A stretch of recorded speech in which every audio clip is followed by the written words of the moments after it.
Welcome into the Casual Gaming Conversation. I'm Connor. That's Nick. This is your weekly gaming podcast from Co-op 64.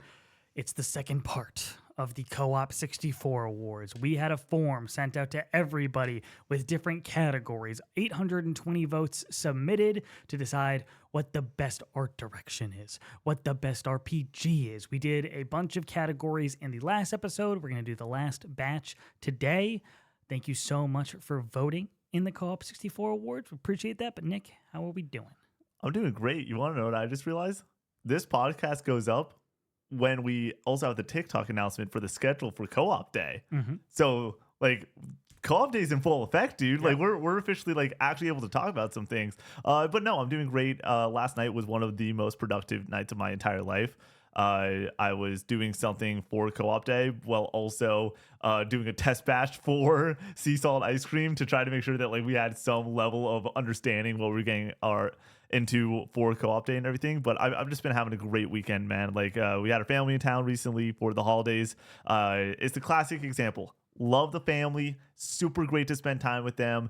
A lot of great memories were made, a lot of laughs. But man, oh man, it was really relaxing for everyone to leave and to be able to watch Squid Game, play video games, watch football all Saturday long. And go full tilt into Co-op 64 Day, which is happening on January 4th. This is Nick's birthday as well, but we're doing 24 hours of streaming. And in the first 10, 15 minutes, I would say 10 minutes, get there at least in the first 10 minutes, because we are going to be revealing a 7-minute long video on the dot. 7 on the dot. Of the future of Co-op 64. And if you are a fan of this podcast, a fan of the TikToks, a fan of the streams, you're going to want to tune in. That video will be posted after the fact, but it'll be fun to be involved in the excitement live and enjoying the hype of the future of Co-op 64. Yeah, I would say that it's fun because this is a celebration of the 1-year anniversary of the Discord at this point. This is something that we look forward to every single year. But if you really enjoy this content and you get excited about it is the way that I would describe it. If you're I get excited every week to listen to the boys, I would say hey, hop in and enjoy the excitement and show up and show out for the first at least 10 to 15 minutes, especially if you're not on the West Coast. That's the only audience where I'm 7 a.m.'s early, y'all. I get not showing up. So that will be at 10 a.m. Eastern Standard Time is when we start stream, and then we'll do the announcement video in those first moments. So be sure to tune in. But then we have 24 hours of streaming where we're going to be making sea salt ice cream. We're going to be doing a gauntlet of games to decide who the best gamer at Co-op 64 is. We do know the games. All the boys know the games. This isn't me trying to rig the system. It's not Tekken 8 Hi-Fi Rush speed runs. Okay, that's it. Those are the only two things we're doing. So we'll have a blast. It's going to be 24 hours of fun. So come hang out, come support the channel. It's the most important day in the history of this channel thus far. So please tune in and come hang out with us. It's going to be a blast. For sure. Additional housekeeping. Leading up to that, this week's a little bit weird when it comes to streaming. Monday stream, normal time, and then the next day is New Year's Eve, in which Nick will be streaming at 4 o'clock till 7 doing Black Ops 6. Black Ops 6. With the community. So hop in. We're going to be playing some multiplayer. I'm stoked because this is my return. Right. And then I will be streaming on New Year's Day at 4 o'clock until I beat Super Mario World 2 Yoshi's Island. So if you want to come and tune in for that, appreciate that. And then Thursday, we have another normal stream. Yep. Marvel Rivals to close it out, which has just been so much fun. And I played Marvel Rivals last night with some community members late into the night. I was I'm going to go to bed. Stop in the Discord. They're you want to hop on for a couple games? I'm do we got a Jeff the Landshark player? Let's make it happen. Why not? And it's so much fun. So I'm having a blast with that. So if you want to play Black Ops 6 or Marvel Rivals with me, it's super easy. Watch the Twitch stream. My friend code is up. It's pinned in the comments, and then you just hop in, and we rotate people in and out. And it's it's really fun. These games, it's really nice to play multiplayer games and be great play so-and-so who's also in the Twitch chat. If there's a lot more connection to the team than just hanging out with just randos. And then please leave us nice reviews on Apple podcast services. Even if you don't listen over there, it does help get the show out to new audiences. So we would really appreciate that. In the link in our bio, we have our Discord and merch page. If you want to buy shirts, hoodies, mugs, we have those available if that's how you want to support the channel. And also join the Discord to join over 2,000 Co-op 64 community members hanging out, yapping, talking about video games, playing games together, making lifelong friendships, having a good time. So yeah, it's very welcoming over there. It's one of the proudest aspects I have of just being involved in this community and seeing people grow in their friendships and grow in their love of gaming. And having some hand in that is something I'm so proud of. So Yeah. join up over in the Discord. Nick, hit me with your hot take. I'm not going to first because Connor, I didn't ask you how you're doing, and I've been thinking about that through all of housekeeping. Being like, I want to know. We are 1 week out. We're less than a week out from Co-op 64 Day. Mm-hmm. A lot of happenings with obviously the family just in town, getting some games in. How are you feeling right now? I feel good. I'm just really excited to start doing the new exciting stuff that we're going to be announcing on Co-op 64 Day and getting into that and getting into the swing of things and seeing how all that's going to work. But of course, first we need to have a blast for 24 hours streaming. So like there's that aspect of it. Is I'm excited for the stream and then I'm excited for the future. So I'm kind of like everybody knows that the period between Christmas and New Year's Day is like it's the Twilight Zone. Yeah. Like, time doesn't exist. Nothing is real. And that's kind of how I feel like going to work right now. It's like I'm going to work tomorrow on Monday, and then I'm going to work for X amount of hours and then like just blink out of existence again into New Year's and New Year's Eve and just kind of veg out and hang out. And then we're full tilt towards Co-op 64 Day, and we're filming some stuff on New Year's Day that I'm really excited about. And it's going to be a blast. So yeah, I'm feeling good. Yeah, there's a lot of pre-shooting for us for stuff right now because normally on a weekend we would either film on a Saturday or Sunday. We're not able to do that next week. So there's just a bunch of stuff that's like, all right, we're filming Game of the Year this week and then it'll go up later the next week because of just like the scheduling and how that works. I had to submit my list.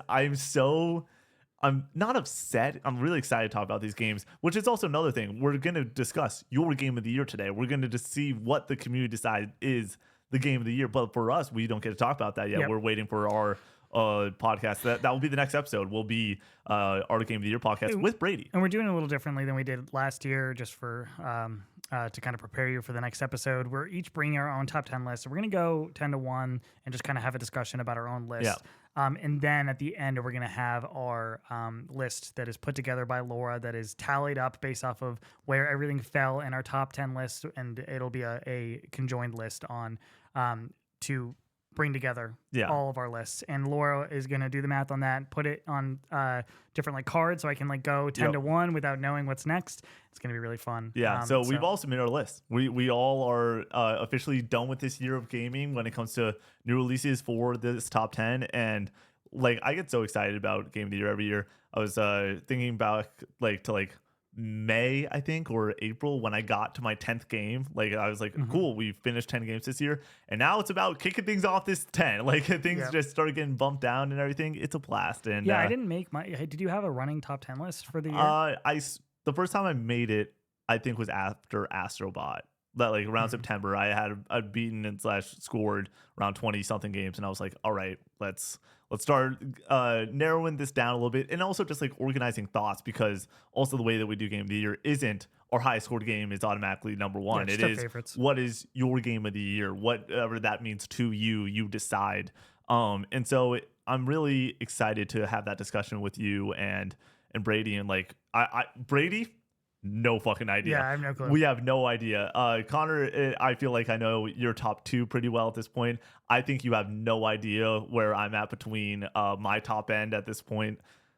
Yeah. I don't really know. Yeah, so it's gonna be exciting. Number 1, Foam Stars. Oh no, but it's just been a blast. I'm really looking forward to shoot that podcast on New Year's Day. Yeah, it's going to be a lot of fun. So now into the hot takes. I'm sorry, though. I did not do my job as a co-host by not asking you how you were doing. So that was on my heart and mind there. Hot takes, you want me to go first? Hit me. My video game hot take is that people need to chill out about GTA 6 not having a trailer, not having a timeline. It's not important. Like, things come out when things come out. GTA 6 and Switch 2, those are the 2 biggest topics going into 2025, and everyone is just so impatient. Where is it? I need it now. I'm like, these things are going to come out They're going to be fucking awesome. We just need to allow them to have their time. They're so big that their marketing cycles are outside of the realm of like the way that video game news is distributed throughout the year. Normally, January, you don't do big news by any means. We could see a GTA 6 trailer in January. We could see the Switch 2 get an announcement in January. But that's what on their time. We be a patient gamer. There's a lot of great shit coming out, especially in February. February's fucking stacked. Enjoy the games right now, and then when we get a GTA trailer, and then eventually the game, inevitably the game, or we get the Switch 2 with Mario Kart 10, or and I do mean 10, or it's Mario Kart 9, or a new 3D Mario, or whatever it is, we'll enjoy it then. Just be patient. I just keep on seeing stuff about, I need the GTA 6 trailer. I need Switch 2 now. I'm at the point where it's like, okay, let's put the shoulders down. Let's enjoy the holiday season. And let's just play some games in the backlog. Yeah, it's interesting because I think that we haven't learned our lesson from particular games that were rushed out and now we're disappointed in. And of course, they've turned around like Cyberpunk and become a great game. But like, I do feel like we had some role in pressuring CD Projekt Red and getting that game out. Yeah. Like we were like, we need it. And I think that whether that's valid or not, whether that's based on any truth, it does feel like not a good thing to do to put even more pressure on the devs to get a game out when they already probably have a ton of pressure from the publisher to get the game out. So there's so many games coming out in 2025. GTA is just another one of them. Yeah. And people talk about GTA 6 as if Red Dead Redemption 2 didn't come out in between it. Like, Yeah. it's the same dev team. You need to understand, like, people are like, oh, it's been almost a decade in between releases for GTA, and it's like, or more than a decade in between releases for GTA, and it's like, well, there's Red Dead in between that to cut it. Like it's 6 years and 7 years Like, at this point. It's a long dev cycle, but like these are big games, so they're also not gonna fuck it up. Right. Rockstar day one is not going to release a broken ass game. They're going to release something that is going to blow our fucking socks off, and just enjoy that. Like, get excited about that aspect compared to be like, I need it now. That team knows what they're doing. Their track record and reputation precedes them. Just enjoy it when it comes out. I don't even want a trailer. Yeah, just put the game out. Like, I don't want to see anything else. I'm sold. Like, yeah, I'm stoked. They honestly, they could not do it. I saw someone bring up an interesting point, being like, the last trailer got hacked. Like, we the way that we got that trailer was through that, like, a bunch of people leaking it, and then from YouTube, and then now we have the actual trailer and everything. Like, they're like, fuck, we'll drop it. It was like a day early. Yeah, it was a day early, but it's like, I could see them just, there's no anticipation dropping it, or same with Switch 2 news. I assume that it's gonna be a quick turnaround. I could see the next, like, it'd be a Tuesday, we see, hey, we're doing the Nintendo Direct, basically the one that we're gonna announce everything, and then that Wednesday we could see it. Like, it's such an interesting time period but like, I'm like, let's not focus about that. Let's talk about Assassin's Creed Shadows and Monster Hunter Wilds and Avowed, and get excited for that slate in February. And then I keep on thinking about, like, man, like, we got a lot of reviews to do and everything. Split Fiction being March 6th is in fucking insane. Like, it is going to be That's so how you busy. announce and release a game, in my opinion. Announce it in December and then release it in March. Dude, Like, so fucking awesome. That's the way I think everybody should announce and release their games.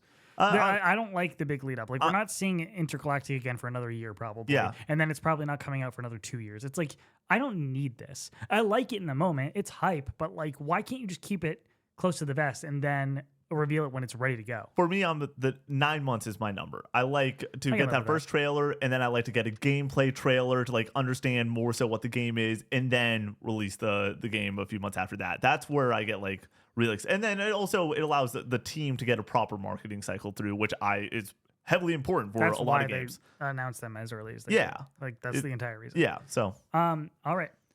My gaming hot take for this week is about roll queue. And Marvel Rivals developers this last couple weeks have said that they have no interest in putting roll queue into the game. Complete anarchy. Whatever happens, happens. If you want 5 duelists on your team, you're going to have 5 duelists, and you're just going to suck it up. And the reason I say this and why I hate roll queue is because of Overwatch. Overwatch's roll queue sucks. I want to play tank. There's only one option to play tank. There's only one slot, and it gets taken up by somebody else, or we're going to be waiting for 15 minutes in between matches, and that's not fun. I don't want to be sitting in a loading screen waiting to get an actual match, or even in like the pregame lobby, like fun little mini games that they have to kill time. Like, I want to play Overwatch. And you see this in Valorant as well. They allow anybody to roll queue. If you end up with 5 duelists, that's a people problem. Yeah. Like, and if you're gonna lose because of that, that's just the reality of the game. That's human nature.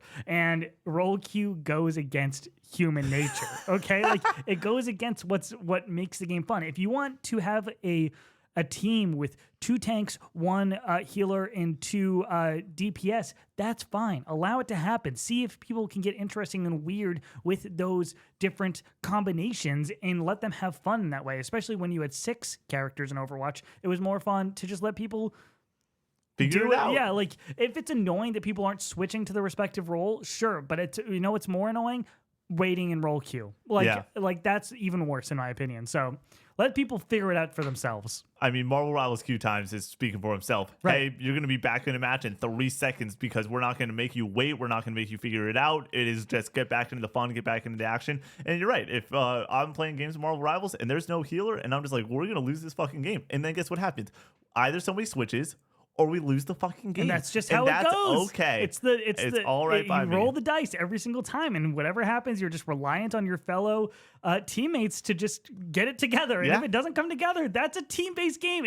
It's like somebody just not being as good at shooting or whatever. Like just because somebody's not doing the right role, like you're failing in one aspect of the game, and that's just a reality of playing multiplayer video games that are team-based. It's like telling a football team like you have to have 3 wideouts 24/7. Like it's like, but what if I want to run the Wildcat? What if I want to try something different? Like open up the playbook. Analogy. Let's have fun.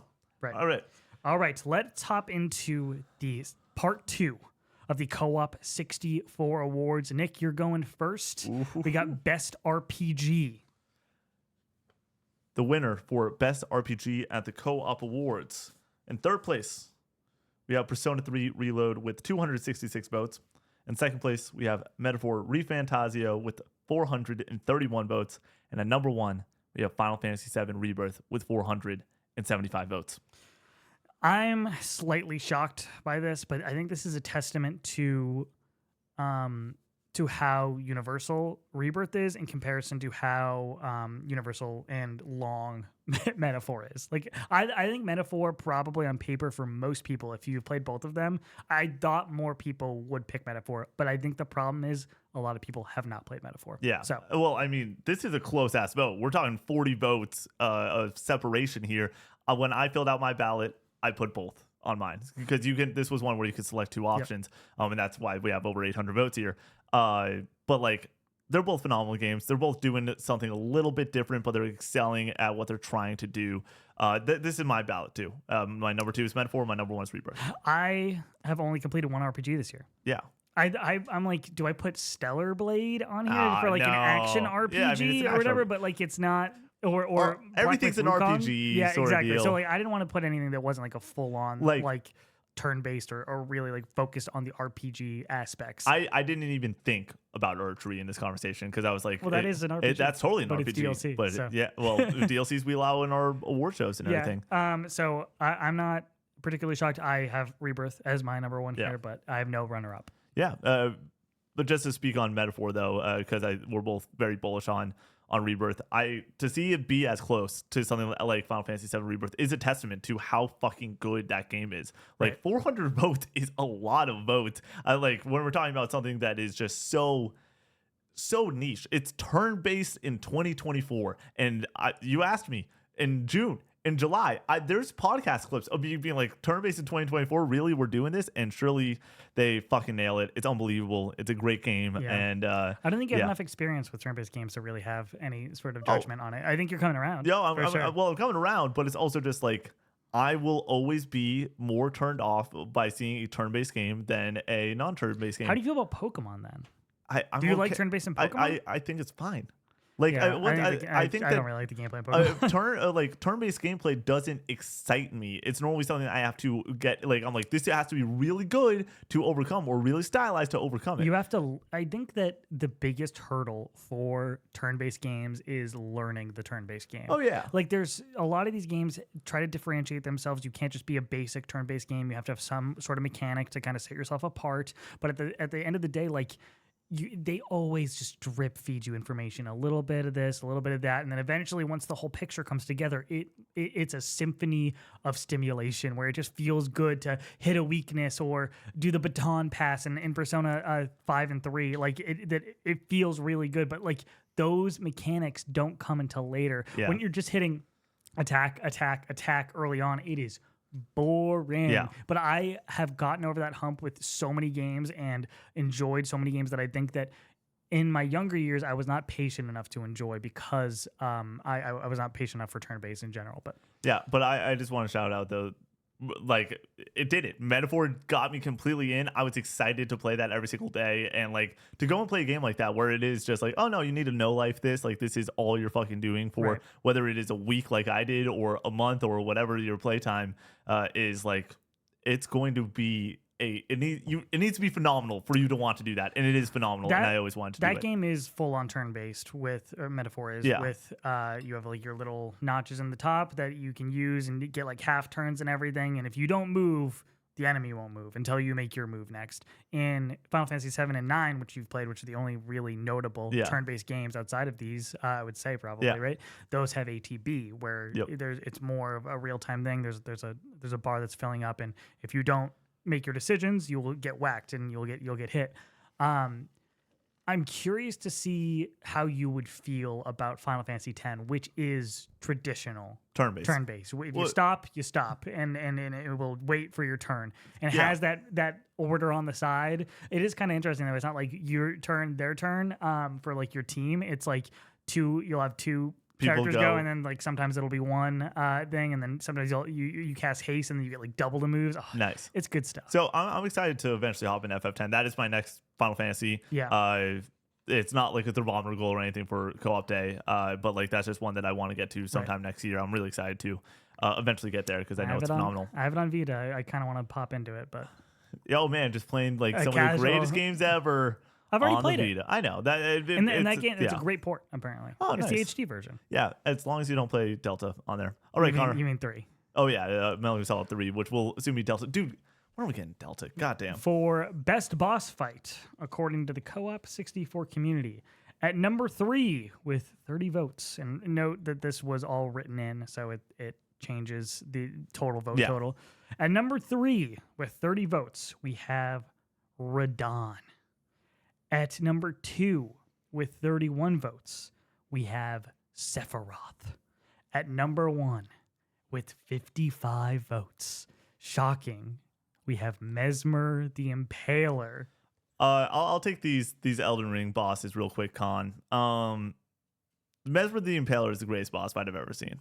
And I don't mean it's the greatest boss fight because it has like this emotional stake or it's just like otherworldly big boss. This is a pretty straight up boss fight, and it's your classic Elden Ring fare where it is you just approach and you're just like, all right, I guess I'm trying to take this thing down. But the way that the dance works in this fight is unlike anything I've ever faced. It is art. Like I know that that's a weird way to describe a boss fight, but like the design and the movement, like Elden Ring is a well-designed game, obviously, and the way that the character moves, rolls, and slashes and defense and everything is super cool. But like this felt like a consistent dance, and the flow when you're in that flow is the best shit ever. Being this boss fight where it is those dodge rolls where you're just trying to fend off every which way as this boss comes at you. I'm trying to keep it as spoiler light as possible, obviously, when it comes to the actual design. But like, it is fucking unbelievable. It is truly some of the best shit in gaming. I last year claimed the best boss fights in anything ever is the Final Fantasy 16 boss fights. There's 2 fights in that game that are just like S+ tier, and I was like, I don't know if anything will ever beat the Bahamut fight in FF16. Guess what? Mesmer the Impaler is better, and I'm excited to play obviously some more Souls bosses, but like I just don't know if anything will ever click the way that Mesmer did. So, that flow state in Souls games is so nice. Like you're kind of like doing like a count in your head, like the 1, 2 dodge, like 1, 2.5 dodge, like where you really have to get that timing down. Just when you're really in that flow state, when you're learning after getting just absolutely smacked up those first few tries. It's really satisfying. And I've seen a bit of the Mesmer Yeah. gameplay that I think he's a big snake or whatever. Yeah, right? it's the fun part too is like with this dance. I feel like often in Souls games, the count and the way you're doing it is just right dodge, left dodge. They're coming in from a certain side, and you just move laterally. But this fight, I was going like I noticed it's coming from like behind me on like my southeastern side, and then I have to roll northeast because they're coming across. It like that sort of just movement is unbelievable, and you're literally doing like a square dance with this boss fight, and I'm like, this is unbelievable. I finished that boss fight. I was under leveled as hell. I was just like, this is one of those moments that I'm like, I fucking love video games. And then I'll take the other one. I've said it many times on this podcast. I've climbed a 18,000-foot mountain. I was like, that will be the hardest thing I ever do in my life. I've said it for a very long time. Radon was harder. Radon's a tough son of a bitch, and it took me 15 hours of game time since I got to like the entranceway of that boss fight to finally beating him. There was some exploring that I had to do, some leveling up in there, but it took me 15 hours. It was one of the longest days of gaming in my life, but it was brilliant, and it's a hell of a fight. All right, we're going to get into spoiler mode here a little bit because we have to talk about certain endgame bosses. So we'll time code this, but I have spoilers for Final Fantasy VII Rebirth and Stellar Blade. Nice. I have just my number one is Mesmer also. Okay. And then my second one is not end game spoilers for Rebirth, but it is a Rebirth boss fight. So by the way, and I'm gonna time code this entire section. Yeah, let's talk about Rebirth here first. Let's talk about Sephiroth, because that's Is that one of yours?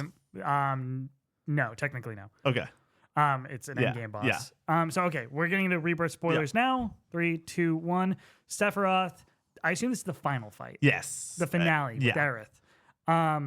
Magical. This boss fight is hard as fuck. I don't think necessarily it's the coolest boss fight ever. I think that the Sephiroth face-off in Remake is probably better. Of a cooler looking, just cinematic boss fight. So I don't know if personally it's more cinematic. The thing that edges it out, Remake versus Rebirth, is the music. The One Winged Angel version in Remake is the definitive One Winged Angel, in my opinion. It is like by far it might be my second favorite piece of video game music ever, is the 10-minute One Winged Angel from Remake. It's unbelievable. Where it just is not as gas, and like I think purposely it's not as gas because they also want Air's theme to come in every now and then, or like some of those lighter note moments and everything. It's so fucking good. But speaking of Air's theme, I believe that's where you're heading. So I mean, first on Sephiroth real fast, the feeling of disorientation, of like not really knowing what the fuck is going on, because Aerith is back, but is she back? I think it just really highlights the feeling that Cloud is currently going through, and wanting to see what the result of all of this fighting is going to be and get to that end makes that fight so much more difficult. And for it to be as hard as it is and challenging as it is with his final death move, where like if you don't kill him in a certain amount of time, he'll just drain your health, and kind of trying to figure out exactly how you're going to get through that fight is awesome. I really love that fight, especially on hard mode. It took me like 3.5 hours of just beating my head against this boss. And when it finally showed up that I beat him like in the corner, I was like, oh, it was as good as beating a Souls boss. So exciting, so good. My favorite boss fight is Genova Life Clinger. 4 phases of pure, straight gas of some of the best music you've ever heard in your life. Maybe my favorite video game song, period, is Genova / Aerith's theme. Having the entire crew, after seeing Aerith die, be in their limit immediately. Cloud not in his limit because he is in denial and doesn't understand fully what's going on because his mind is breaking. And for the Aerith theme to come in that turns into the Genova theme, the Genova theme might be my favorite Final Fantasy song, period, is like so good. And then you have the team up attack midway through, and the different phases where it cuts the party up into different pairs is so good and so epic. Absolutely adore it. Genova Life Clinger is the best boss fight in the Final Fantasy series from as far as I've played so far. So it's funny that Genova Life Clinger is probably, I think it's my 4th favorite boss in the Remake Rebirth area, but I all the boss fights in the top 4 for me are all like some of the best shit ever. Airbuster, Sephiroth, and then my next one is my number 2 on the year behind Mesmer is the Midgar Summer, the giant snake, and chapter 2 of Rebirth. Yeah, I think that fight is so fucking brilliant.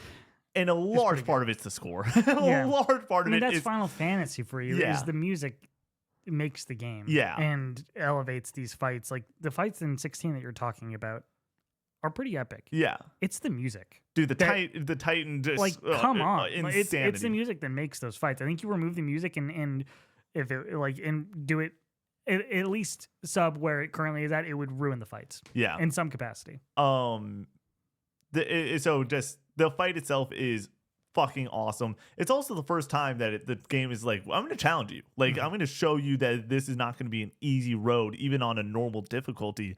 And so like having the juxtaposition too of like, all right, we're on this big grand adventure, we're in the grasslands, and then all of a sudden you have this like first blockway and it being as fucking awesome and epic as it is, it just, for me, like propelled the game in a way that I was like, this is exactly what I want this game to be. Grand adventure, hard as shit boss fights. Let's fucking rock and roll. And once again, and those drums, the drums, the double bass drum that comes in. It's the same thing for the remake final fight where the timpani just like it's all that when that kicks in for that final fucking moment. It's like this shit is unbelievable. It just adds that extra layer of grandioseness. I fucking love it. I can talk about boss fights in Final Fantasy with the music, but like you said, Genova Life Cleaner, I think is one of the greatest themes in all of Final Fantasy and all of video game music, and like that fight is terrific. What is timpani? Timpani is a large drum that you are able to pedal, like use a pedal to go and decide what note it is. So you can actually, in the middle of it, go and decide the note. Yeah, I was like, you just made that word up. I've never heard that word in my life. No. I played percussion for. I knew you probably knew what you were saying, but I was like, I've never heard that before. Yeah, so they're like giant drums. In the Hunger Games, and I think it's Catching Fire, but also it might be in part 1, but it's definitely in Catching Fire. When they're driving in on the carriages, they're all surrounded by timpani drums the entire way as the score is playing and everything, gotcha. And it's great. My runner-up was Adam. Spoilers for Stellar Blade. My runner-up was Adam in his like final form, where he merges with. I forget the name of like the race that is coming to destroy everything on the planet, but the design of the arena, like being this stark white and like how frantic and beautiful the boss fight is, and how ready you are to just like to do this final challenge, and how it had ramped up to that point. I think that boss fight is excellent from a musical standpoint, from a visual standpoint, from like a design standpoint, making you use all your different aspects of your kit, which apparently I didn't even have one of the aspects. I went back and booted up Stellar Blade and like literally got disappointed because I have to replay the entire game if I want to go back and get that third skill tree that I missed somehow. So I'm like, I don't want to do that.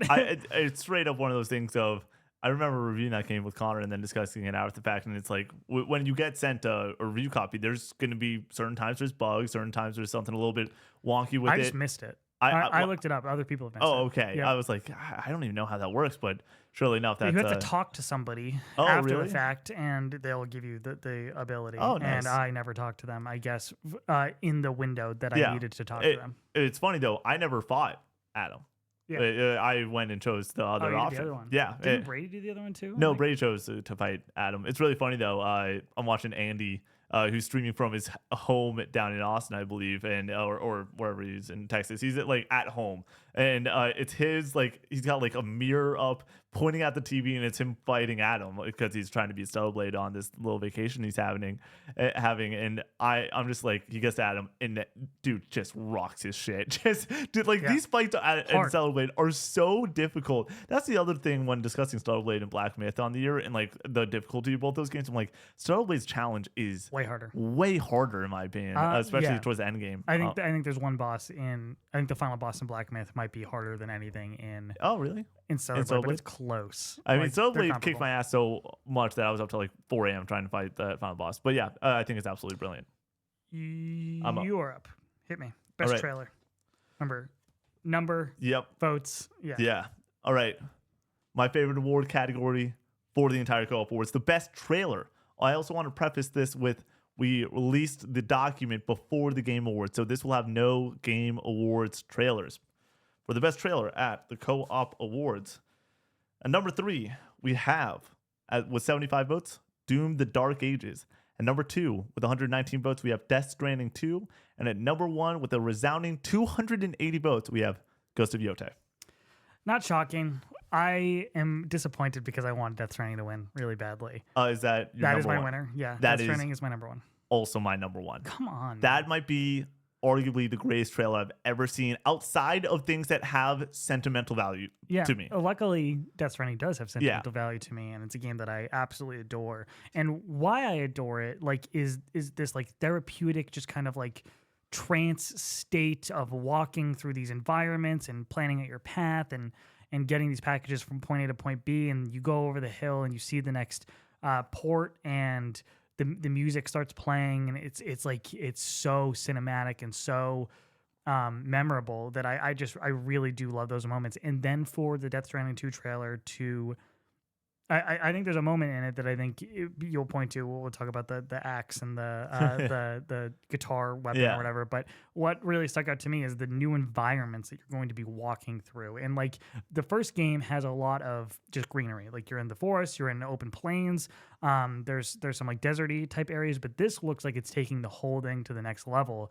And that one shot of I haven't even gone back and watched this trailer. Oh, really? I've not watched it myself. I've watched our reaction like once, and then I obviously watched it when we first watched it. But that shot of him with the moon in the background I can see it like I'm looking at a picture right now. Yeah. Like it is so striking and so gorgeous. And there's multiple shots like that throughout the trailer that I'm like, yes, this is what I'm shocked.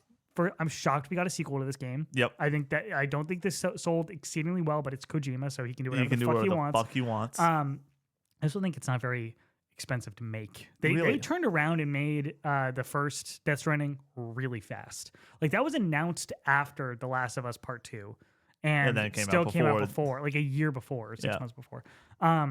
So like they were pretty quick on it. And I think that this is just clear as day to me, just going to be the stuff that I loved about Death Stranding enhanced, and I cannot wait for it. And yeah, we've talked about Troy Baker with a guitar axe thing fighting samurai enough times on this podcast that I don't want to reiterate that. Sick. Badass. Arguably the most badass thing I've ever seen in my entire life. It is the most but the thing that I want to shout out is the performance before that scene really pops off between Troy Baker and Norman Reedus. Like the line delivery, the eeriness, the tension is like fucking heightened, and that's what you want with the trailer. Getting a quick line delivery that gets you intrigued as somebody that personally not really intrigued by Death Stranding 1, but like I'm like, oh shit, this could be really awesome and interesting. And now that I have gone and beaten Metal Gear Solid 1, 2, 3, and 4, obviously I'm a pretty large fan of Kojima in the way that I discuss those games on this podcast. I'm interested. You gotta play Death Stranding. But you have to play Death Stranding. Is my number 1. Connor, what's your number 2? My number 2 is Project Robot. Oh yeah, the trailer from we can pick Game Award stuff. Oh yeah, because, why not? Yeah, we know. We know, but you guys obviously don't. So Project Robot, new awaited game, little tease, exactly what I want from a teaser trailer. Just give me the tone, give me kind of what I can make me intrigued. Like this just got me hook, line, and sinker. I love Ueda's games. I love The Last Guardian. I love Shadow of the Colossus. Still have not played Eco, and definitely towards the top of my list of games that I need to get to. But it's been a long time since The Last Guardian, and this seems to fit the mold of what I like from his kind of games, but bring it into a different direction that I'm very excited to see exactly where it's going to go. So excited. That was my most exciting moment from the Game Awards. And it's interesting because Intergalactic you'd think would be the most exciting. I think that trailer's kind of weak. Really? It doesn't grab me in the way that the Project Robot trailer did. Like where I was like, yes, like I'm in already. But I'm in, I'm sold. But I wasn't like, it was the prospect of new Naughty Dog rather than the actual 6-minute trailer. It was a long trailer. Yeah, so 5 minutes, 6 minutes. Yeah. So like, I got more excited about Trent Reznor doing the score for it than I did about the actual trailer. Or maybe it was just shocking in the moment because we were like, what is this? What is this? What is this? So it was hard to really take that information in and just not be thinking about all the possibilities in that moment. But Project Robot, I knew right away. And You're then like, I was like, I'm in. yes, I'm in. I want to throw this out there. The Death Stranding trailer, by the way, I've watched at least 50 times this year. I go back and watch that motherfucker like once a week. Like, it is so good. Haven't even played the first one, though. But a trailer that I have now watched at least a dozen times since the Game Awards is the Intergalactic trailer. I am so unbelievably impressed with this trailer and the way that it slowly and surely lays out what this world is going to be for the player. Hey, there's going to be an extremely stylized, basically Cowboy Bebop inspired world adventure that we're going to go globetrotting, but not globetrotting, world trotting. It's going to be a lot of fun. You think that we're dropping into one area? Oh, nice. In the description, the main character is stuck on a planet. Honestly, you know me. I'm about that. But it's and then a really like the moment of the trailer outside of the dialogue that is being displayed between Bounty Hunter and I don't like a bookie or something. I don't know how you would describe a person that goes and gets bounties for a bounty hunter. But yeah, the dialogue's phenomenal. That moment that the sword rips out and everything is like as good as it gets when it comes to trailer and fanfare. And then we talk about it all the time. It's the logo on screen. I'm getting goosebumps right now talking about it. That like retro style Naughty Dog paw pops up and there's nothing to do but like get stoked. I rewatched our reaction multiple times, and the one thing that I can say confidently this trailer was so good that it made me shut up. That, like I was so dialed in and wanted to lock the fuck in because yeah, sure, it is new Naughty Dog and it's exciting in that respect, but like I think that this was such a Herculean effort to go and be like, okay, we need to describe what this game is going to be in a snapshot, in engine, like they fucking delivered, dude, and it's phenomenal. Are we just like failing by not having things like Okami's trailer on here or like stuff like that? That was great as well. Great trailer year. Obviously, the Game Awards was the greatest Game Awards ever. We should probably talk about the fan voted stuff as well. Doom: The Dark Ages at number 3. Interesting. Like, it's one of those situations where like I felt like we knew it was called The Dark Ages before. Yeah. We knew it was going to be like kind of a medieval style Doom game. So like tonally, I felt like I knew what I was going to be seeing. And then when they finally showed it, it's like, yep, that is exactly what I thought it was going to be. But then they show a dragon. They show him being a kaiju, basically. Like he's gonna he's in a mech. And then obviously one of the greatest moments of Summer Game Fest history is him with the shield ripping it open, and all of a sudden it's a chainsaw. You're just like, this game, I don't know if there's more money in the bank 8.5/9 out of 10 games than the Doom franchise where we're at currently. Really? I would say 8 and above, you're kind of guaranteed, in my opinion, for where we're looking. I think that these games are just like they're rock solid. Yeah, no, I think they're beyond great. So like I just really am stoked on this one. The trailer delivered the goods. It was super exciting. If we didn't know that was going to be there, like it was like 80. It felt like there was an 80% chance. Even if there wasn't rumors beforehand, I feel like you still would have been like, yeah, duh. Like, of course they're working on a new Doom. Of course, it's going to be soon. It's been, but like, been the I'm amount talking of time about like the medieval aspect of it that really kicked ass. Going in somewhat of a different not the direction I would have gone. Well, but it's a good direction. I was about to say, these people are very creative. And I think this is one of those moments where this team is in their bag. They're like, we want to take this somewhere. I also just having like a different color palette for the Doom franchise, not those deep, bright reds that we know so well, but now allowing there to be some forest green in there and everything. It looked very like gray to me in a lot of ways. For me, it looked medieval. And that's what they're trying to do. Which is good. Like, not necessarily good. I think it fits the tone of what they're going for. And then you have Ghost Yote. Which is so wild that it's not on either of our lists. Shout out to Brady. It would be his number 1. Yeah. It's kind of a similar situation to Doom, where it's like, I feel like we're getting more Ghost. And as a second outing for Ghost of Yotei, that's kind of what I wanted to see. There's some aspects that are clearly new that I'm excited to experiment with when it comes to the different arsenals. But when it comes to the vistas and how the world looks, it's like this looks exactly like I thought it was going to, and it looks great. So it was very exciting in the moment, and I'm very excited to play this game, but it does look like more Ghost. Yeah. And that's great. I think that this trailer is so well done. Immediately, you're like, this is probably Ghost. And then it does the thing that I love more than anything else. It pops up Sucker Punch, and we lose our fucking shit. Yeah, like that type of moment in trailers is undefeated. Like it's up 1 billion on the hype scale. It's awesome. And I look back to that trailer reaction, which I believe is our most popular trailer reaction to date. I don't know if anything from the Game Awards has supplanted it, but like unbelievable. I think The Witcher 4 is close. Yeah, it might get up there. Alrighty. Best art design, according to the Co-op 64 community. At number 3, with 160 votes, we have Black Myth Wukong. At number 2, with 205 votes, we have Astrobot. Whoa. At number 1, beating Astrobot by 1 vote. Holy shit. With 206 votes, we have Metaphor ReFantazio. Damn. Thank God. I did not want Astrobot to win this, and I was watching it go back and forth for so long, and I was like, Metaphor deserves this. Metaphor deserves this. Please, Metaphor win. Connor? And it came out. I don't have Metaphor on my top 2. Blasphemy. I don't. It's my number 3. It's my number 3.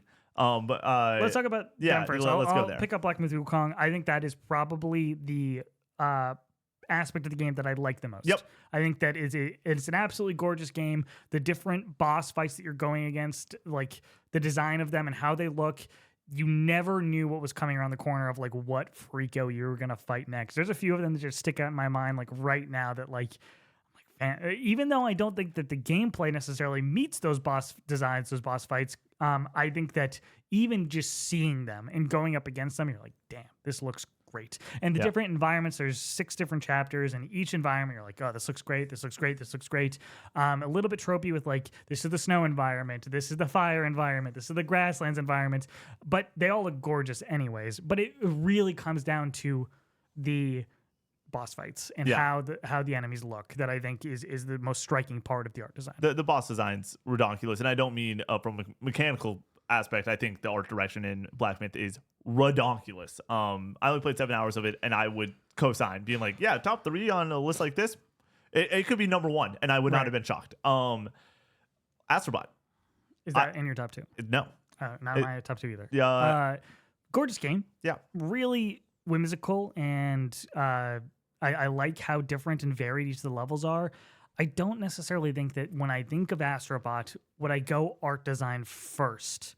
No. I would go with level design, creativity, and how they use the mechanics, and more importantly, music, I think is really impressive. I don't go art design. For me, music is, and the score is terrific. The sound design of a lot of just like, whether it's the way it sounds when you hit one of the gems and like how tactile it feels, it's great. And then the way skating sounds in that game, like every single small nuance, shrinking, the sound effect that goes when you shrink in that game, brilliant. But I don't think there's so many other nods that I would give to it, where something like Metaphor is like, the art design, in my opinion, in Metaphor is clearly better than Astrobot. Like that game is so much sauce. It's my number 3, I would say. It's my number 1. Nice. Okay. Fuck yeah. For art design. Oh, yeah. My number 1.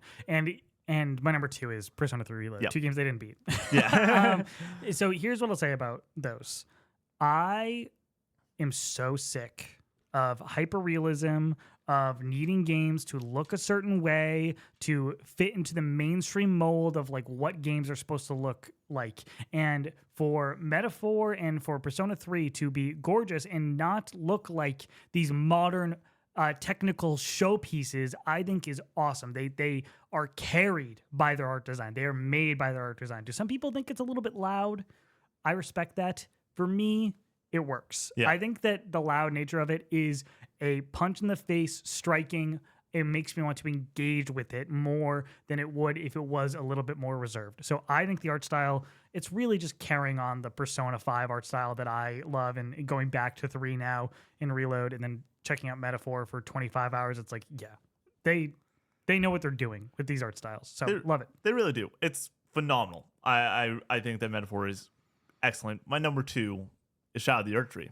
The art direction in Shadow of the Earth Tree is ridiculous. Is number 1 about to be Final Fantasy 7? My number 1 is Neva. Nice. Okay. Neva is like, unbelievable. Neva is one of the most beautiful games from an art direction standpoint I've ever seen. That's fair. When it comes to the colors in this game, I was so shocked with the direction that they were able to, like, early on. I'm like, oh, like, we're getting this phenomenal palette. Once again, I'm trying my best not to, like, spoil certain moments in this game, but, like, the art direction is just phenomenal. Every single moment is a photo mode moment.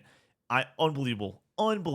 Like I said, Metaphor is my number 3. I think this year is stacked when it comes to art direction. And then to touch on it, Erdtree, Miyazaki doesn't miss. Like, this game is so well directed. Whenever you turn a corner and you get into a brand new vista and you're just, like, blown away by the colors of a field or the enemy towering high as you're like, oh, I'm gonna fucking face you down in a moment. Like, it's phenomenal. I think Erdtree deserves all the love in the world for its art direction in the way that it, once again, a big nod to the reason that I love talking about Erdtree as a standalone thing. Obviously, it's DLC. Is the fact that it's that new map, and the new map is so well designed from level design, but also the art direction is superb. You ready to hop to the next one? Yep. Hidden Gem. Best hidden gem at the Co-op Awards. Number 3, we have Unicorn Overlord with 109 votes. At number 2, we have Pacific Drive, 147 votes. And at number 1, we have Neva. This is all you. You did this. Unbelievable. You made this happen. I feel like there's a lot of games on here that a lot of people just didn't play at all that are hidden gems. Yeah. And then they're like, well, Nick talks about Neva a lot. Yeah. and they of course have probably checked it out. But I think there is some people who voted who have never played Neva, but are like, Nick says it's really great. It's great. It is excellent. I literally was just talking about it, so I don't want to harp on it too much. But I haven't played any of these games. Yeah, I only played Neva of these This is three. why they're hidden gems. Yeah, this is why they are hidden gems. Oh wait, I did play a little bit of Pacific Drive. Oh, you did? Yeah. I didn't like it very much. Not what I want. Yeah. Like, I'm not a crafting game kind of guy. Neva is a game that we'll discuss next week for sure. Mm-hmm. I am just, like, so blown away with what this game is.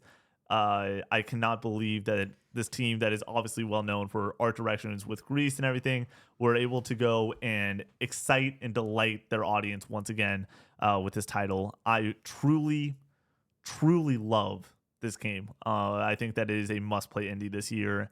And when we talk about bloated-ass games and games that are checkboxy goodness and open worlds, it's like, how about we just get a 4-hour game that is just so simply beautiful that it makes you want to cry? I love Neva. It's brilliant. And any game with a companion doggo is always going to be awesome. Is that your number 1? It is my number 1 what is for number 2? Hidden Gem. My number 2 is Foam Stars because I want to talk about some fucking Foam Stars. That's hilarious. Foam Stars is fun. Yeah. 6 out of 10 fun, but fun. PlayStation Plus, dude. Like, I love games that can just be fun for a weekend and for us to have a blast. I played this game for 10 days to get a review up because it's multiplayer. You got to, like, go through the entire systems and everything and play a lot of matches. But we had a blast playing this, whether it was on stream, off stream. I really enjoyed my time with this. Is this game phenomenal? Is this game going to be brought up at another award show? Probably not. No chance. But, like, I had a really fun time playing this, and, like, all the jokes that we were able to make during streams and everything with this game. This is a game that, like, I understand that I'm not going to be talking about on any GOTY list anytime soon. Right. But when I think of 2024 and the fun that I had, I want to shout out something like Foam Stars that is really fun. Also, Grand Blue Fantasy Relink. But that's a good choice. But yeah. I wanted to shout out Foam Stars in this moment. My runner-up is Animal Well, which, like, doesn't really count because obviously it got pretty big, but it's still an indie game, and I still think that it deserves love because it's definitely gotten overshadowed by other indies this year. Balatro, even UFO 50, I feel like people talk about in like a really high regard, where Animal Well, I think, had its moment in the spotlight, has kind of dipped out of people's minds. So I just want to remind people, Animal Well fucking rules. My winner is mouthwashing. Did you get to it? I beat it on Thursday. Oh, nice. And when we were talking yesterday about it, I was trying to figure out if you were going to play it, if you knew anything about it, because I had already played it. Connor, you and lied to me all last night. Straight to your face because I wanted this moment bastard. of. I played it on Thursday night. I started at like 10 o'clock after we were with our family that day. Oh my gosh. And then I got home and then did some chores and stuff and then booted up, put my phone in the other room and played this entire game. This game is so good. Yeah. Like so good. And it's like it's a testament to just how special the medium of video games is on like how I think this only is as impactful as it is because it's a video game. I do need to say I went to this game. I didn't know anything about it. Yeah. I didn't know what genre it was. I didn't know like what the art style looked like. I just had heard rumblings and how long it was. That it was like 2 hours. And I was like, great, I can play that. And I've heard it's great. I'm just still upset with you, but I'll let you finish your point and then I'll I was hop curious in. if you're going to play it or not. So, but like, why didn't you be like, you should have in that moment folded your cards and be like, get it done tonight. No, like, hop into it. I wanted this I was moment. making sea salt ice cream when I could have been playing mouthwashing, and I could have just pushed that off a day. Hey, that's you waited until the last possible minute. What? We have 6 days, so I could have been making this goddamn ice cream. I got it done. I did the mouthwashing. So if you are interested in it, and are very open to all genres of games, go check it out. Skip this part of me talking about mouthwashing. I do want a disclaimer, though, that if you are squeamish, are kind of not great when it comes to horror stuff, that you might want to just tread lightly when it comes to this game. Okay. This is like one of the most uncomfortable games I've ever played in my entire life. The only game that I think has even remotely a comparison to it and what it is having you do and having you be an active participant in is The Last of Us Part 2. Oh, really? Where it's like, this game makes you feel awful. Yeah. Like, but you are an active participant in it. It is making you do these things to push forward in through this story. And it's a testament to just how special video games are because they make you an active participant in the story rather than a third party in this experience. I want to dial us back to last week. Best narrative. Would this have been in your top 2 for best narrative if you beat it the previous week? No, I don't think so. Okay. I think that the narrative in this game is really interesting and really great, but I think it's a sum of all of its parts. Okay. That it's not just the narrative. I think that the art direction and the interactability of it, like how like just being a video game, is why it is so special. Okay. Where I think if you just take the story out and make it a movie, this is not that good of a movie. Oh, really? It is an excellent video game that like needs to be played to like really grasp like why it is special. So the audience knows, if you were in that Discord call with me last night and we talked a little bit about this, I have a pretty hands-off week. Like I've done a lot of work to get ready for co-op day, and a lot of things are now done. Like we are now like getting ready for it. Do I get this done sometime this week? I don't know. Yeah, like, would you recommend me? I would recommend anybody play this game if you are comfortable with the fact that it is uncomfortable. Yeah. But so last night, by the way, so audience, good. we're in a Discord call, and I'm talking to Connor. I'm like, I'm trying to figure out what my night's gonna be. I was like, do you know what is mouthwashing even about? And I'm like, it's this is the genre it's in and everything. I heard the Min-Max crew talk really highly about its narrative and being one of the strongest narratives on the year and everything, and I'm like, okay, like it's short, it's cheap, sign me the fuck up. $12 on Steam. Yeah, like honestly, this is one. Brady loves a short game. I don't know if the audience realize how like much of a factor that is. I also do. Like that's a huge factor for me of like, if I'm going to get to it in a year, it's like, hey, I'm really busy either playing something I love like Call of Duty that like I don't want to put the controller down, or I just am playing like I have a weekend to myself. Can I get this done in a weekend or something?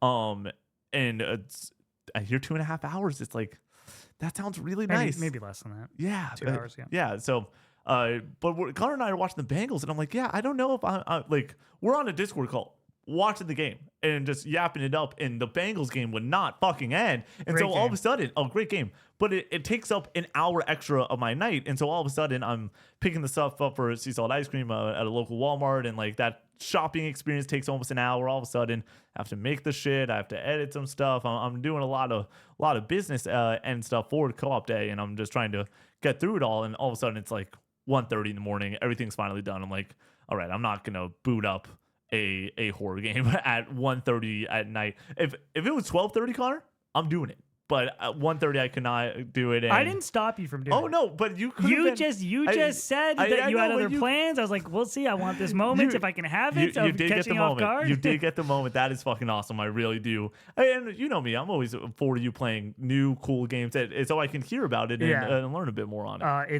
It's special. It's like one of those games where we're like, oh man, I love video games. Yeah. Like, goddamn. We got 2 Vanity Awards, and then we're going to Game of the Year. So we have 2 co-op award-related awards related to our content for you guys to vote on. We have Best New TikTok Type. We have Guess the Game by the Map with 105 votes. I thought that would be higher. Yeah. We have, with 145 votes at number 2, we have Speak When.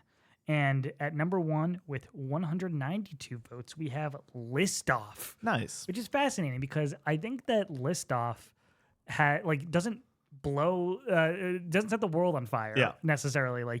And we love filming them. I think they're a ton of fun, but I didn't know it had this much of a fan base. So no, I really do enjoy List Off. It's a ton of fun for you and I to shoot. It's a tough edit. It's the worst edit that I have to do. And the people want more of it. So let's go. So Connor does our scheduling for TikTok, and I fully trust Connor he does what I would do if I were to do it, which is you go back, you see what we haven't done in a while, what ideas we want to get in the rotation a little bit sooner, especially if a video is doing well. We want people to go and have another one up if it's a new idea. He's really brilliant at it. So he'll just shoot out the, hey, this is what we should do this week. And Brady and I will confirm and we'll make sure that it works for all of our schedules. But there's nothing worse than when we have a double shoot and then there's a list off. Because it's like, I'm going to be editing all day and I will either do one of 2 things. I'll either save it for the very end to edit later in the week and not on a Sunday, or it'll be the first one that I edit. And by the time I finish editing that, I'm just like, fuck, dude, it's a lot. But for those who don't know, it's me doing basically 5 list videos compared to doing 1 because I have to type everything in and time everything out properly. So it's a lot of work, but the video idea is brilliant. It's a ton of fun. It's really funny. List off was a term that we used at the very impetus of Co-op 64, where Connor and I were going to come with lists, and then we're going to have a panel decide whose list is better, a list off. But then Connor has this idea that once again, that was like May of 2023 when we're making the business plan and everything. Connor has this idea of hey, let's go and guess the list by the games and everything. And I was like, that's awesome. And we're like, what the fuck do we call it? And it's just list off. I'm like, that's great. And so it's been a super fun time. It's not in my top 2. My runner-up is emojis, which is just a pure fun, wacky, enjoyable time that Brady makes those himself. He doesn't get any help from the community, which he does for a few of the other videos, but he comes up with some really fun ones. Yeah. And then my winner is Over Under, which I think is more of a discussion based, just kind of a little bit more hardcore into the gaming space of just having a yap sesh about why we love something or why we think something's a little bit overrated. So for me, Over Under is my number 2. That brilliant video. I love to podcast. Connor loves to podcast. Exactly. It's us podcasting. And there's no competition. It's just, hey, let's talk about games that we really care about. And then my number 1 is Speak When. Those are obviously very successful for the channel. So there's a sentimental value to be it's always fun to post one of those and then see number go up. What's fascinating to me is, and I think that every video we put out, I like filming all of them. I think they're all of quality. Speak When is the lowest effort video I think that we have in general. And I'm I don't know what is so special about it that people really love. Well, it's because we're talking about a lot of people's babies. We're talking about a lot of people's favorite games ever. That's true. And it's just a general discussion sparker. Hey, which game is better will always. I was talking to our parents about this. There's a reason that people on ESPN every single year talk about who's better, LeBron or Jordan. Like, it's just a fun discussion to have. It's, Right. let's bring up the stats. We're getting new information about these teams and such. Every single day, if LeBron goes and puts up another triple double, we get even more information. If if Miyazaki makes Elden Ring, maybe Sekiro goes down a little bit because we know it can be better. Stuff like that. It's a fun discussion to have. But it is funny. You're right. It takes us 2 minutes to shoot, and it takes me 30 minutes to edit. It's my shortest edit, I think, that I have in general. I just have to pull photos. And then a shout out to both Brady and Laura for pulling together the slideshows and everything and making that awesome. But yeah, I just love those videos. It's great. And like, it's one of those ideas. It was also one of the ideas that I came up with, which I want to majorly shout out Connor when it comes to TikTok innovation, because he is always on it thinking of new exciting shit and always has fun things that he's like, we should try this. Yeah. New video coming soon. Yeah. That's a fun video for sure. But yeah, it's just exciting to like have some of those moments where it's like, fuck yeah, this finally works. And as the TikTok has grown this year, like Connor and I have had so many conversations being like, it's so nice to not rely on just the list videos anymore, balling out. And like, we have things that can, like, to have an arsenal that has the chance to hit 500,000 views is like unbelievable. Where if you asked us last December, do we have things that can hit 500,000 views outside the list? We would say fuck no. So doing this is next year. We refuse to be a one-trick pony. Yeah. And I think we've done a good job of diversifying our catalog enough with fun and interesting ideas that people aren't just coming for the top 10 lists. Not that those aren't really fun and very good, but we have other stuff that people really enjoy. So I also want to shout out, I think that there's a chance that when it came to these, things like guess the game by the map, you know what that game is. We literally just put speak when and list off. We should have put descriptions for some of these, because I don't know. I think some people didn't know exactly what the category was for some of these, but that makes sense to me. List off is fucking awesome, dude. All right. The winner for the best co-op 64 moment.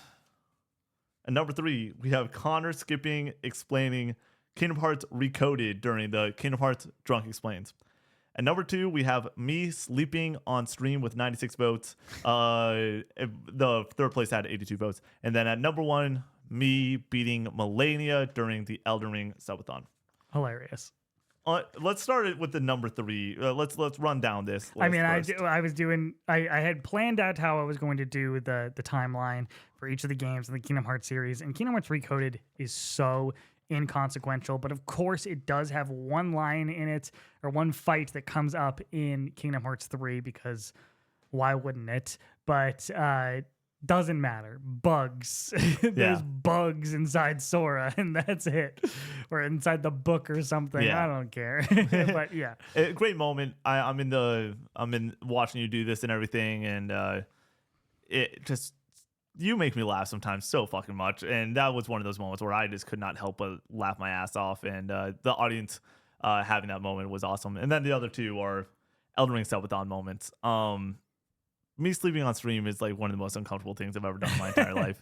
And I did it 2 nights in a row. And people were yapping the entire time you were asleep. Shout out to Hope for the questions throughout the entire night of just trying to keep the community involved and asking fun, stupid questions. And like, I understand that it's ridiculous, but like, I always want to, on the Twitch side of things, push what we're doing as far as humanly possible. That is why I stay up all night on Co-op 64 Day. That is why when we're doing subathons, I love being the late night crew and stuff like that. And obviously we plan on doing more stupid shit like that next year. But like, it's really cool to be like, hey, we think this is a fun idea and like silly and cool. It's awesome to see that resonates with the audience as well. And then number 1 being Melania. I think that we need to have this. What hour was that? Or what was it? When was that in the morning? It was the morning. Because you tried all night and then we woke were up 48 hours into the subathon. So let's when you beat her. Yeah. Oh, nice. Let's dial this back. And you had 50 max. Yeah.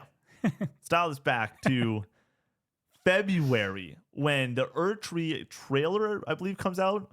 And I'm playing Final Fantasy 9 on stream, and I'm sitting over at the desk setup, which I no longer do. I now sit on the couch for my personal streams.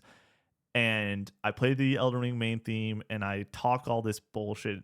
And I'm like, I'm going to beat Elden Ring before Erdtree comes out, and then I'm gonna beat Erdtree, and I'm yapping it the fuck up. Like, I'm just being a nuisance to society. And I do what I do often. I call Connor up on stream, and you're like, no fucking way. And then we had multiple private conversations where Connor's like, no fucking way. At the very least, it was no, you're beating Melania. Yeah. That's in my head. I was like, there's no you're shot. like, you're not beating Elden Ring, and then you're sure as fuck not beating Melania.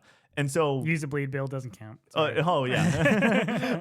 But I go through this game 20 hours or like 25-ish hours off stream for 1 week, and then hopping on to do that subathon and trying to beat this game and just go full tilt at some of these boss fights. Sometimes they took me many tries, sometimes not too many. But like, we get to Melania, we switch up the strategy, and the night that I tried it, my sword that I was using, because I switched from a Moonveil to the Rivers of Blood, I got Rivers of Blood to level 6, which is just like, why wouldn't you just make it level 10? But I was like, I'm gonna do it with level 6. And so we went and fought Melania for like 5 hours. And I'm like, all right, I'm going to call it there. We're going to wake up. We're going to try to get back to it. I wake up. The first message I see is good morning. The second message I see is get Rivers of Blood to level 10. Like, you got to get Rivers of Blood to level 10. Surely enough, I get there. And then I think 4 attempts later, I defeated Melania. And we're talking about like pure bliss. Yeah.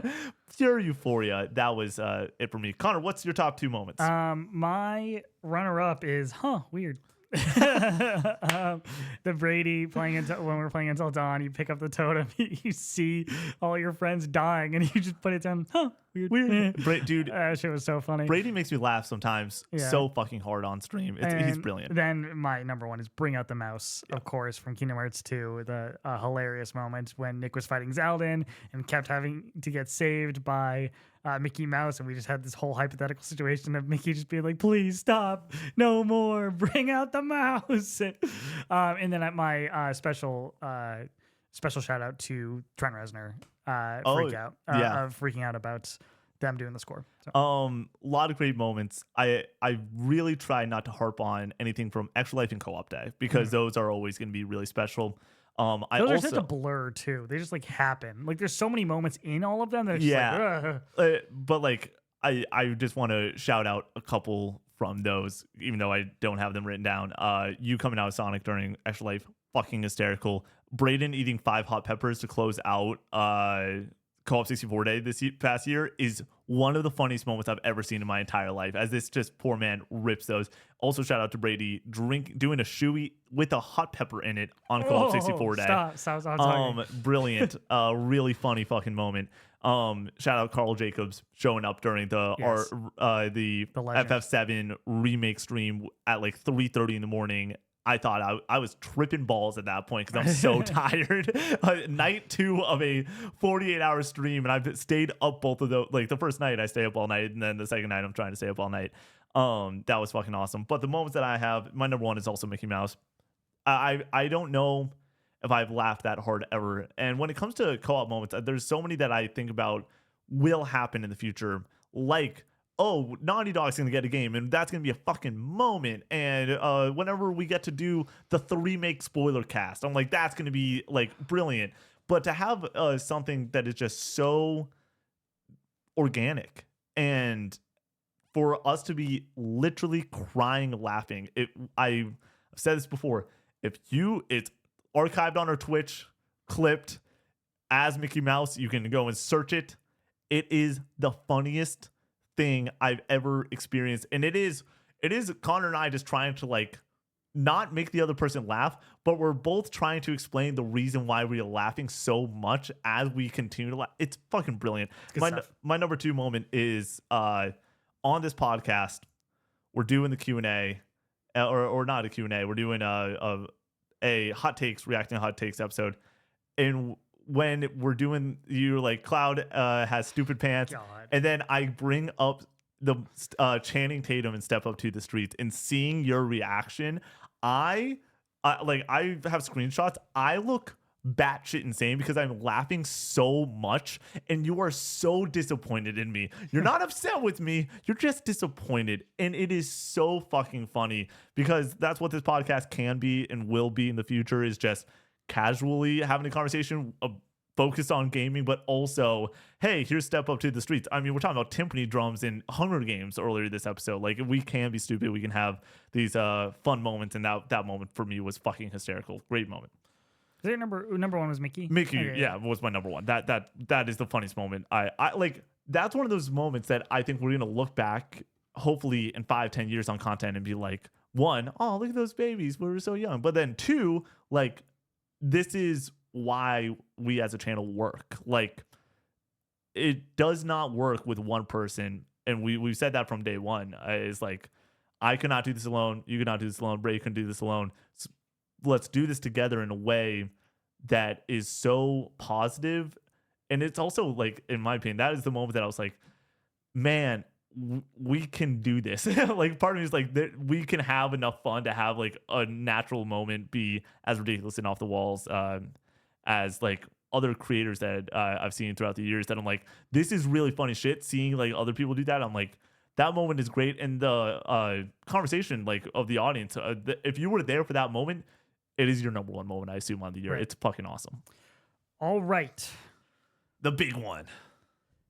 The Co-op 64 Game Awards. I mean, what do we? How should I tee that up? I feel like there should be some pomp and circumstance to this. The winner. The winner. Oh, yeah, I got it. Yeah. The winner of Game of the Year for the Co-op 64 Awards, as voted by the Co-op 64 community. We have no say in this. This is all fan voted. At number 3, with 162 votes, we have Metaphor ReFantazio. At number 2, with 208 votes, we have Final Fantasy VII Rebirth. And at number 1, with a whopping 310 votes from 820 submissions, we have Astrobot. Winner. I am Astrobot. Yeah, it's not shocking. And we had this up well before the Game Awards, and seeing these votes flow in and having my own perspective before even seeing any of these results, and then just kind of getting the confirmation that I had in my head that this was going to win Game of the Year at the Game Awards. I was like, yep, this is just a well-beloved, excellent video game that I think anybody can enjoy. If you have nostalgia and history with PlayStation, it's only going to be heightened for you. I think this game does not need that nostalgia, but is only enhanced by it. And I think it's just a really excellent, immaculate video game. So shout out to Astrobot for winning this Game Award show, the only Game Award show that really matters. Yeah. For me, we're going to obviously talk about Astrobot next week with our personal game of the year and everything, and where that lands for the three of us. Shocker, it's not on any of our lists now. No. This game's phenomenal. It is a masterpiece. I said it, I think, last week, and I've said it on a couple streams recently. Masterpiece scores for me is a game forcing me to give it a 10. I can not live with myself unless I give it a 10.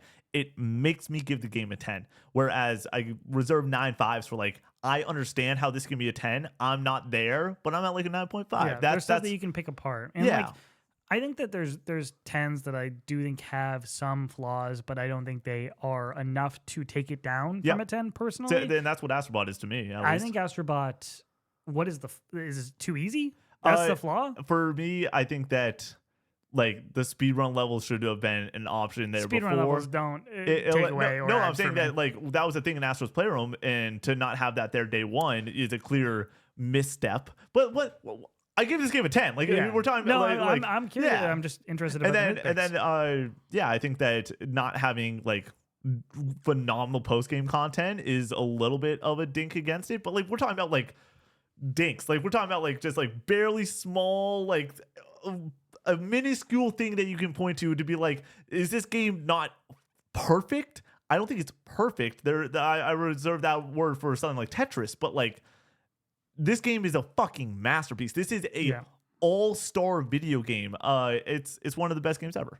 Yeah. And then Rebirth, just what we've been around the block with Rebirth. Do we or do we not have a 4-hour podcast up about Rebirth? We love Final Fantasy and Rebirth. You know that if you listen to this podcast. And the Metaphor getting up there, really, really cool to see that. Exciting that people played it enough to get it this high on the list. So. I think that is the prime example. If you played Metaphor, I think that most likely thought is brilliant. Like most people, I would say, are like, "Yep, this is a masterclass in art design, sound design, just visuals, combat, character, narrative, like music and score. It's just phenomenal."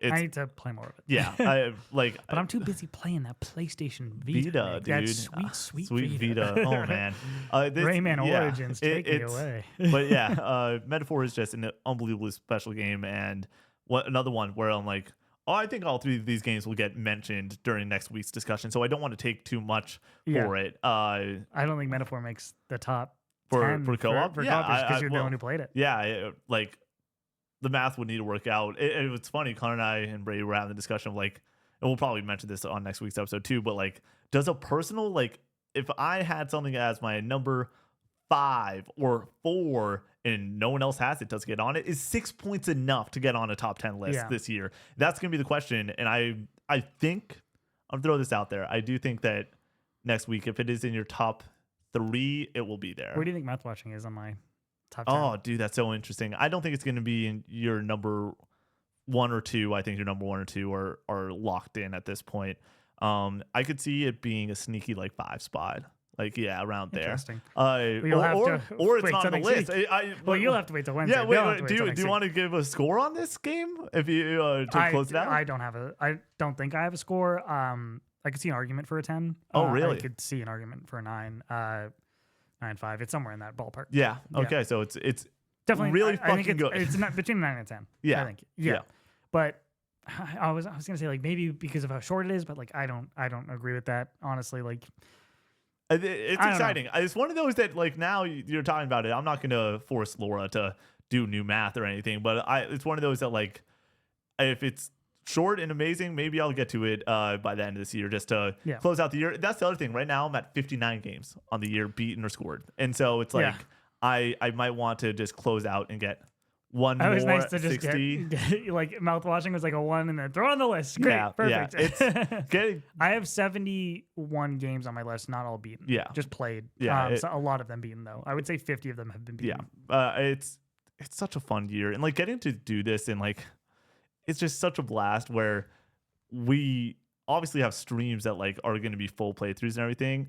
This is a fun one for the audience. I was like, I don't know if I can ever beat 60 games again in a year, like, or 60 beaten/scored, where it's going to be like, that's so many titles, but also next year is fucking stacked, dude. Like it is a all-time stacked list. It might be if the Switch 2 wasn't mentioned, it's arguably going to be the greatest year in gaming history. This 2024 was far and away my favorite year of playing video games in my entire life. Really? Yeah, I mean, like I just interacted with video games in a way that I haven't never have. Like where I'm playing old stuff, I'm playing new stuff, I'm playing artsy fartsy games, I'm playing little indies. I'm like, and I'm trying to be more on like the cutting edge. Like I was on Balatro early, like when it first came out, and then obviously it's really kind of blown up, and that's excellent. But like just being there at the start of something, hopefully putting some people onto some new titles because of that, and having that experience like was so cool for me. And then playing a lot of the AAA stuff. And would I have played Rise of the Ronin or Stellar Blade this year had I not been doing this for review? I don't know, maybe, probably, but like I definitely did because of this, and being able to interact with the medium this way has been really special, and talk with all of you about it has been a blast. So. I mean, this is a weird one because this like it's the final podcast we're shooting this year. This is the first ever full calendar year, 52 episodes. We did not miss a single fucking episode in 2024. In 2024, plus 4 bonus episodes at the Casual Gaming Conversation. A number of also obviously the Q&As also went up on this feed, but the showcase breakdowns also went up on this feed for podcasting. Like some of them were like we had supplementary emergency pods too. The Xbox emergency pod. Oh, dude, that was so good. Started, the rumors were starting about them coming to other platforms. I can't believe it. I want to close this podcast out obviously by saying thank you, audience, for another year of casual gaming. It's we're excited for 2025 and beyond. But what was the one game that you didn't play this year that you wish you got to, and you firmly believe that you're going to play eventually? Can I say it's something that I've started? No. You have not gone to it yet, but you want to get to it. Shoot. You see, the problem is that like I've at least touched a lot of the games that I Yeah. wanted to play. Like the only thing that's really coming to mind right now is like Dragon Age, which I didn't touch at all. But I don't really think I'm gonna play that Yeah. game. There's just You bought it, right? yeah.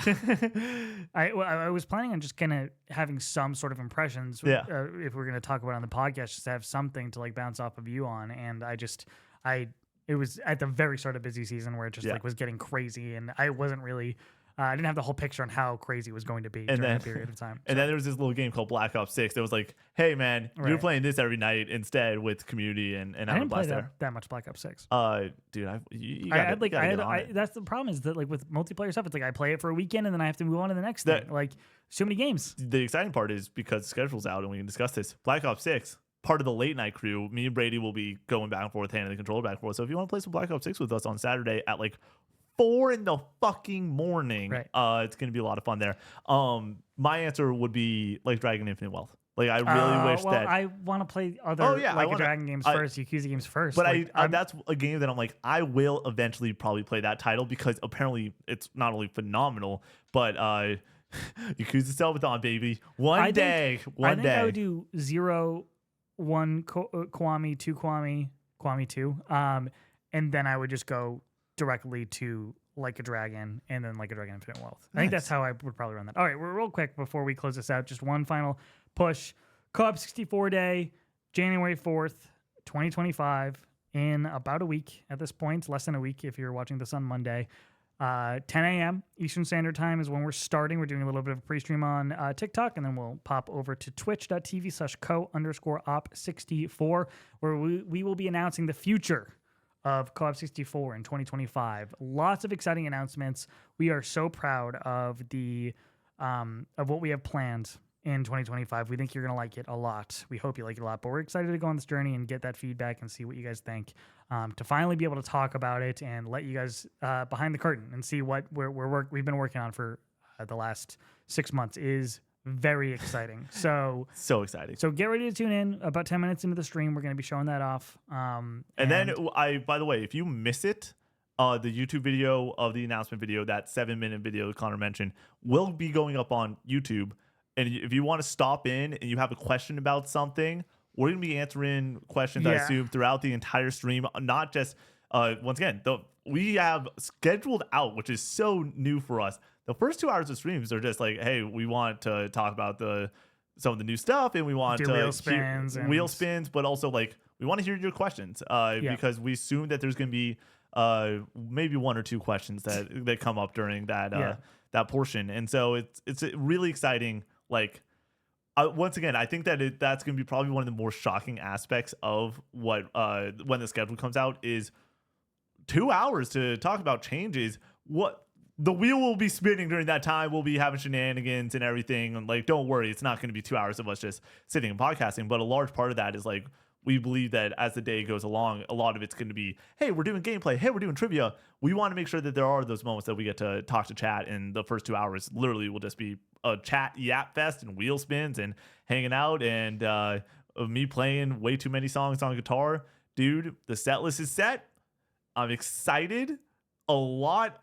The first 5 songs are all karaoke bangers, Connor. When I say bangers, I'm like, you, Brady, and I are going to be screaming these tunes. Also, this just reminded me, I need to go and buy my downstairs neighbor a case of beer before co-op day, because that's normally my payment of, hey, I'm about to be very loud until all night on next Saturday. Please don't call the cops on me. Well, there you go. That is your casual gaming conversation for this week. This is your final casual gaming conversation of 2024. Here's to an amazing year in 2025. Thank you so much for supporting the channel. We will be back with the Co-op 64 Game of the Year next podcast. Yep. All right. Peace out, guys. Thank you so much.